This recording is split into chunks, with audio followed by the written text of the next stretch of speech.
Welcome to English Stories with Dr. K. Rowing the Bus by Paul Logan. When I was in elementary school, some older kids made me row the bus. Rowing meant that on the way to school, I had to sit in the dirty bus aisle littered with paper, gum wads, and spitballs. Then I had to simulate the motion of rowing while the kids around me laughed and chanted, "Row, row, row the bus." I was forced to do this by a group of bullies who spent most of their time picking on me. I was the perfect target for them. I was small. I had no father. And my mother, though she worked hard to support me, was unable to afford clothes and sneakers that were, quote, cool, unquote. Instead, she dressed me in outfits that we got from the bags, hand-me-downs given as donations to a local church. Each Wednesday, she'd bring several bags of clothes to the house and pull out musty, wrinkled shirts and worn bell-bottom pants that other families no longer wanted. I knew that people were kind to give things to us, but I hated wearing clothes that might have been donated by my classmates. Each time I wore something from the bags, I feared that the other kids might recognize something that was once theirs. Besides my outdated clothes, I wore thick glasses, had crossed eyes, and spoke with a persistent lisp. For whatever reason, I had never learned to say the S sound properly, and I pronounced words that began with TH as if they began with a D. In addition, because of my severely crossed eyes, I lacked the hand and eye coordination necessary to hit or catch flying objects. As a result, footballs, baseballs, soccer balls, and basketballs became my enemies. I knew before I stepped on the field or court that I would do something clumsy or foolish that everyone would laugh at me. I feared humiliation so much that I became skillful at feigning illnesses to get out of gym class.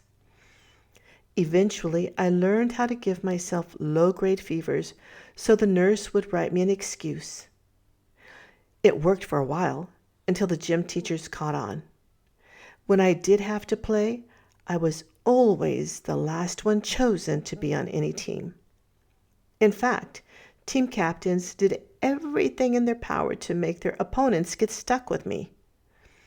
When the unlucky team captain was forced to call my name, I would trudge over to the team, knowing that no one there liked or wanted me. For 4 years, from 2nd through 5th grade, I prayed nightly for God to give me school days in which I would not be insulted, embarrassed, or made to feel ashamed.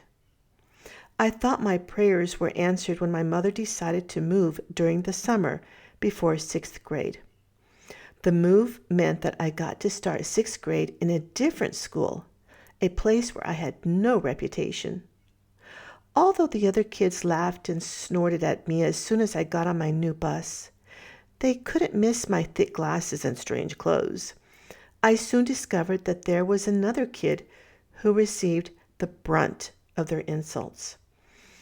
His name was George, and everyone made fun of him. The kids taunted him because he was skinny. They belittled him because he had acne that pocked and blotched his face, and they teased him because his voice was squeaky. During my first gym class at my new school, I wasn't the last one chosen for kickball. George was. George tried hard to be friends with me, coming up to me in the cafeteria on the first day of school. "Hi, my name's George. Can I sit with you?" he asked with a peculiar squeakiness that made each word high-pitched and raspy. As I nodded for him to sit down, I noticed an uncomfortable silence in the cafeteria as many of the students who had mocked George's clumsy gait during gym class began watching the two of us and whispering among themselves. By letting him sit with me, I had violated an unspoken law of school. a sinister code of childhood that demands there must always be someone to pick on. I began to realize two things. If I befriended George, I would soon receive the same treatment that I had gotten at my old school. If I stayed away from him, I might actually have a chance to escape being at the bottom. Within days, the kids started taunting us whenever we were together. "Who's your new little buddy, Georgie?" In the hallways, groups of students began mumbling about me, just loud enough for me to hear. "Look, it's George's ugly boyfriend." On the bus rides to and from school, wads of paper and wet chewing gum were tossed at me by the bigger, older kids in the back of the bus. It became clear that my friendship with George was going to cause me several more years of misery at my new school. I decided to stop being friends with George. In class and at lunch, I spent less and less time with him. Sometimes I told him I was too busy to talk. Other times I acted distracted and gave one-word responses to whatever he said. Our classmates, sensing that they had created a rift between George and me, intensified their attacks on him. Each day, George grew more desperate as he realized that the one person who could prevent him from being completely isolated was closing him off. I knew that I shouldn't avoid him, that he was feeling the same way I felt for so long. But I was so afraid that my life would become the hell it had been in my old school that I continued to ignore him. Then at recess one day, the meanest kid in the school, Chris, decided he had had enough of George. He vowed that he was going to beat up George and anyone else who claimed to be his friend. A mob of kids formed and came after me. Chris led the way and cornered me near our school's swing sets. He grabbed me by my shirt and raised his fist over my head. A huge gathering of kids surrounded us, urging him to beat me up, chanting, "Go, Chris, go!" "You're Georgie's new little boyfriend, aren't you?" he yelled. The hot blast of his breath carried droplets of his spit into my face. In a complete betrayal of the only kid who was nice to me, I denied George's friendship. "No, I'm not George's friend. I don't like him. He's stupid," I blurted out. Several kids snickered and mumbled under their breath. Chris stared at me for a few seconds and then threw me to the ground. "Wimp, where's George?" he demanded, standing over me. Someone pointed to George sitting alone on top of the monkey bars about 30 yards from where we were. He was watching me. Chris and his followers sprinted over to George and yanked him off the bars to the ground. Although the mob quickly encircled them, I could still see the two of them at the corner of the crowd, looking at each other. George seemed stoic, staring straight through Chris. I heard the familiar chant of "Go, Chris, go," and watched as his fists began slamming into George's head and body. His face bloodied and his nose broken, George crumpled to the ground and sobbed without even throwing a punch. The mob cheered with pleasure and darted off into the playground to avoid an approaching teacher. Chris was suspended, and after a few days, George came back to school. I wanted to talk to him, to ask him how he was, to apologize for leaving him alone and for not trying to stop him from getting hurt. But I couldn't go near him. Filled with shame for denying George and angered by my own cowardice, I never spoke to him again. Several months later, without telling any students, George transferred to another school. Once in a while, in those last weeks before he left, I caught him watching me as I sat with the rest of the kids in the cafeteria. He never yelled at me or expressed anger, disappointment, or even sadness. Instead, he just looked at me. In the years that followed, George's silent stare remained with me. It was there in 8th grade when I saw a gang of popular kids beat up a 6th grader because they said he was ugly and stupid. It was there my first year in high school when I saw a group of older kids steal another freshman's clothes and throw them into the showers. It was there a year later when I watched several seniors press a wad of chewing gum into the hair of a new girl on the bus.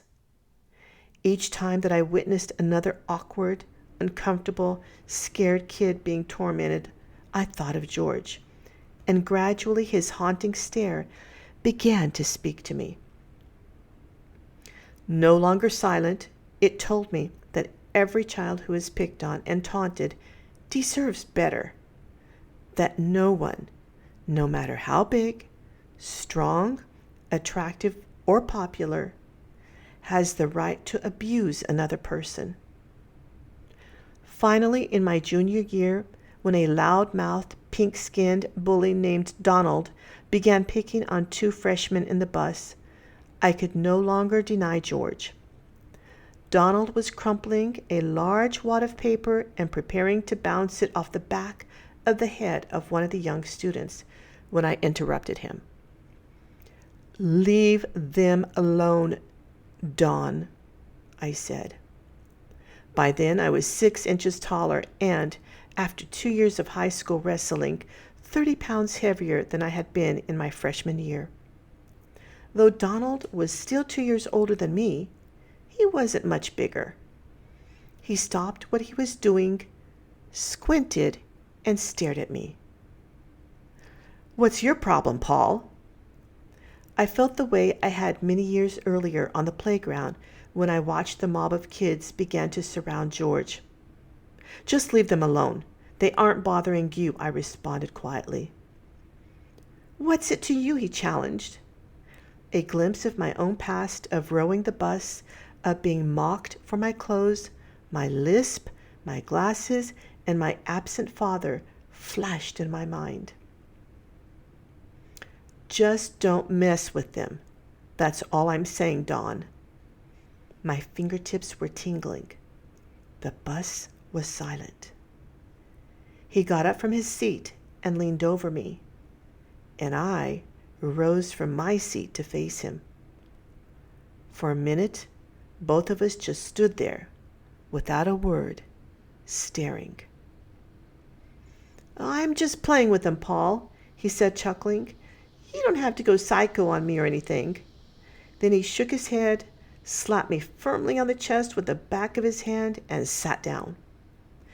But he never threw that wad of paper. For the rest of the year, whenever I was on the bus, Don and the other troublemakers were noticeably quiet. Although it has been years since my days on the playground and the school bus, George's look still haunts me today. Today I see it on the faces of a few scared kids at my sister's school. She is in 5th grade. Or once in a while I'll catch a glimpse of someone like George on the evening news, in a story about a child who brought a gun to school to stop the kids from picking on him, or in a feature about a teenager who killed herself because everyone teased her. In each school, in almost every classroom, there is a George with a stricken face, hoping that someone nearby will be strong enough to be kind, despite what the crowd says, and be brave enough to stand up against the people who attack, tease, or hurt those who are vulnerable. If asked about their behavior, I'm sure the bullies would say, "What's it to you? It's just a joke. It's nothing." But to George and me and everyone else who has been humiliated or laughed at or spat on, it is everything. No one should have to row the bus.